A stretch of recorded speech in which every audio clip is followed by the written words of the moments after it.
அனைவருக்கும் வணக்கம். இன்றைக்கி நம்ம கத்தாழை சோப் வந்து எப்படி செய்யுதுன்னு சொல்லி பார்க்கலாம். இந்த கத்தாழை சோப் வந்து பார்த்திங்கன்னா எல்லா ஸ்கின் டைப்புக்குமே வந்து நல்லா சூட் ஆகும். சென்சிட்டிவ் ஸ்கின் இருக்கிறவங்களுக்கு கூட பார்த்திங்கன்னா இது ரொம்ப நல்லா சூட் ஆகும். வீட்டிலையே வந்து நம்ம ரொம்ப ஈஸியாக வந்து இந்த கத்தாழை சோப் வந்து பண்ணிடலாம். இது வந்து எப்படி பண்ணுறதுன்னு சொல்லி இன்றைக்கி பார்க்கலாம். கத்தாழையை கட் பண்ணிவிட்டு ஒரு ½ அன் ஹவர் வச்சுட்டிங்க அப்படின்னா அதுலேருந்து ஒரு எல்லோ கலரில் ஒரு டாக்ஸிக் மாதிரி வரும். அது வந்து ரிமூவ் ஆகிடும். அதுக்கப்புறமா வந்து சைடில் வந்து அந்த முள் மாதிரி இருக்கும் இல்லையா, அதையும் நம்ம கட் பண்ணிவிட்டு தோலோடு இந்த மாதிரி சின்ன சின்னதாக கட் பண்ணி வச்சுருக்கேன். இதை வந்து ஒரு மிக்ஸி ஜாரில் சேர்த்துட்டு நல்லா வந்து ஃபைனாக அரைச்சி எடுத்துகிட்டு வந்துடலாம். இப்போ வந்து பார்த்திங்கன்னா நல்லா வந்து அரைச்சி எடுத்துகிட்டு வந்தாச்சு. இதை வந்துட்டு நம்ம ஒரு வடிகட்டி வச்சு நல்லா வந்து வடித்து எடுத்துக்கலாம். தோலோடு அரைச்சோம் அப்படின்னா நம்மளோட சோப் வந்து கொஞ்சம் நல்லா க்ரீன் கலராக கிடைக்கும். நம்ம வந்து தோலை ரிமூவ் பண்ணிவிட்டு உள்ளே இருக்க ஒயிட் பார்ட்டை மட்டும் அரைச்சோம் அப்படின்னா நம்மளோட சோப் வந்து கொஞ்சம் ஒயிட் கலரில் இருக்கும். உங்களுக்கு எப்படி வேணுமோ அந்த மாதிரி நீங்கள் வந்து கட் பண்ணிக்கலாம். இப்போ வந்து பார்த்திங்கன்னா நான் வந்து ஒரு 100 கிராமுக்கு வந்து சோப் பேஸ் எடுத்திருக்கேன். இதை வந்து நம்ம சின்ன சின்னதாக வந்து கட் பண்ணிக்கலாம். நம்ம வந்து டபுள் பாயில் மெத்தடில் தான் வந்து இந்த சோப் வந்து பண்ண போகிறோம். சோப்பை சின்ன சின்ன பீஸாக கட் பண்ணிட்டோம் அப்படின்னா சீக்கிரமாக வந்து மெல்ட் ஆகிடும். அதுக்காக தான் சின்ன சின்னதாக கட் பண்ணுறது.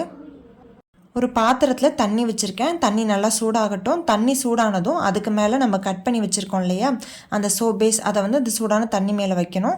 ஒரு கரண்டி, அதுக்கப்புறம் வந்து பார்த்திங்கன்னா இந்த மாதிரி ஸ்பேட்சில் ஒன்று எடுத்து வச்சுக்கோங்க. எந்த சோப் மோல்டில் வந்து நம்ம ஊற்ற போகிறோமோ அதை வந்து இந்த மாதிரி ஆல்கஹால் வச்சு நம்ம வந்து ஸ்ப்ரே பண்ணிக்கலாம்.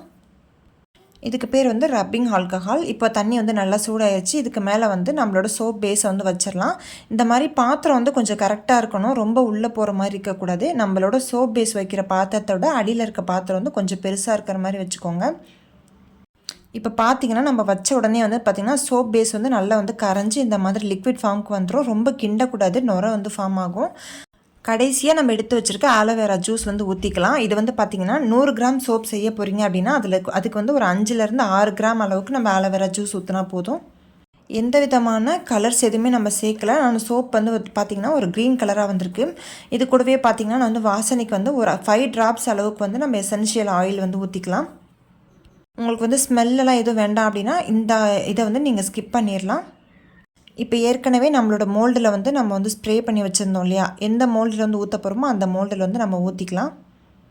ஃபுல்லாக நம்ம சோப்பை மோல்டில் ஊற்றுனதுக்கப்புறம் கடைசியாக கொஞ்சம் பபிள்ஸ் ஃபார்ம் ஆகிருக்கும். அந்த பபிள்ஸ் வந்து டிஸப்பியர் ஆகிறதுக்கு நம்ம ரப்பிங் ஆல்கஹால் வச்சு ஸ்ப்ரே பண்ணிட்டோம் அப்படின்னா அந்த பபிள்ஸ் எல்லாம் டிஸப்பியர் ஆகிரும். இல்லை அப்படின்னா சோப் வந்து நல்லா செட் ஆனதுக்கப்புறம் மேலே வந்து அந்த பபிள்ஸ் மட்டும் நமக்கு கொஞ்சம் ஆடாக தெரியும். இதை வந்து நம்ம ஒரு 2 மணி நேரம் வச்சிட்டிங்க அப்படின்னா நல்லா செட் ஆயிரும். வெளியவே வச்சுக்கலாம். நம்ம ஃப்ரிட்ஜில் வைக்கணுன்ற அவசியம்லாம் இல்லை. வெளியிலவே வச்சிங்க அப்படின்னா ஒரு 2 மணி நேரத்துலலாம் சோப் வந்து ரெடி ஆகிடும். 2 மணி நேரம் கழித்து பார்த்திங்கன்னா நம்மளோட சோப் வந்து நல்ல ஃபார்ம் ஆகி வந்திருக்கு. நம்மளோட கத்தாழை சோப் ரெடி ஆகிடுச்சு. நம்ம எந்த கலருமே சேர்க்கல. நல்ல அழகான ஒரு க்ரீன் கலரில் வந்திருக்கு. கண்டிப்பாக நீங்களும் ட்ரை பண்ணி பாருங்கள். இந்த வீடியோ உங்களுக்கு பிடிச்சிருக்குன்னு நினைக்கிறேன். வீடியோ பிடிச்சிருந்தா சேனலுக்கு சப்ஸ்கிரைப் பண்ணுங்கள். அதோட லைக் ஷேர் பண்ணுங்கள். இந்த வீடியோ பற்றின கருத்துக்களை கண்டிப்பாக கமெண்ட் செக்ஷனில் தெரியப்படுத்துங்க. உங்களை இன்னொரு நல்ல வீடியோவில் சந்திக்கிறேன். தேங்க்ஸ் ஃபார் வாட்சிங்.